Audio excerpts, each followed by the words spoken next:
Skin care routine একটি বড় ভুল হলো ভাইরাল স্কিন কেয়ার রুটিন দেখে হাইপে পড়ে স্কিন কেয়ার করা। এটি আসলে কোনো কাজে আসে না। আপনি কোনো প্রোডাক্টের যাচাই বাছাই না করেই আপনার স্কিনের জন্য কোনটি স্যুট করে অথবা কোনটি স্যুট করে না তা যাচাই বাছাই না করে যখন আপনি স্কিন কেয়ার শুরু করে দেন, তখন তা আপনার স্কিনের জন্য দীর্ঘমেয়াদী ক্ষতির কারণ হয়ে দাঁড়ায়। যদি আপনি নতুন স্কিন কেয়ার শুরু করতে যাচ্ছেন, তাহলে আজ আমরা এমন 5টি টিপস বলবো যা আপনার স্কিন কেয়ার রুটিনকে আরও বেশি সমৃদ্ধ করবে। প্রথমেই জানুন আপনার স্কিন টাইপ। যেহেতু আপনি নতুন শুরু করতে যাচ্ছেন, সেহেতু আপনার স্কিন টাইপ জানা খুবই আবশ্যক।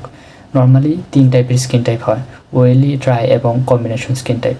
এই স্কিন টাইপের উপর নির্ভর করে আপনার জন্য cleanser, face wash, moisturiser, sunscreen বাছাই করুন। দ্বিতীয় গুরুত্বপূর্ণ বিষয় হচ্ছে basic skin care routine minimal রাখুন।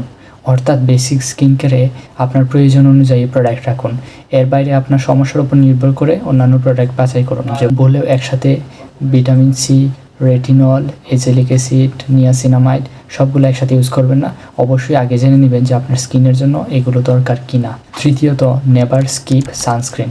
এটা একদম বাস্তব কথা, বলেও সানস্ক্রিনকে স্কিপ করা যাবে না। যতই বাইরে থাকুন বা ঘরে থাকুন, সানস্ক্রিনের প্রোটেকশনের উপর নির্ভর করে 2 থেকে 4 ঘন্টা পর পর সানস্ক্রিন রিঅ্যাপ্লাই করতে হবে। সানস্ক্রিন বাদ দিয়ে যত সিরাম বা ক্লিনজার ইউজ করেন না কেন, আপনার স্কিন কেয়ার রুটিন সমৃদ্ধ হবে না। তাই সানস্ক্রিন অবশ্যই মাস্ট লাগবেই। বলেও একসাথে অনেকগুলো প্রোডাক্ট দিয়ে স্কিন কেয়ার শুরু করবেন না। একসাথে 4টা-5টা প্রোডাক্ট দিয়ে শুরু করছেন, আর প্রতিটা প্রোডাক্ট যদি একদিন করে ইউজ করেন, তাহলে কোনটাই কাজে আসবে না, আরও স্কিন ড্যামেজ হবে।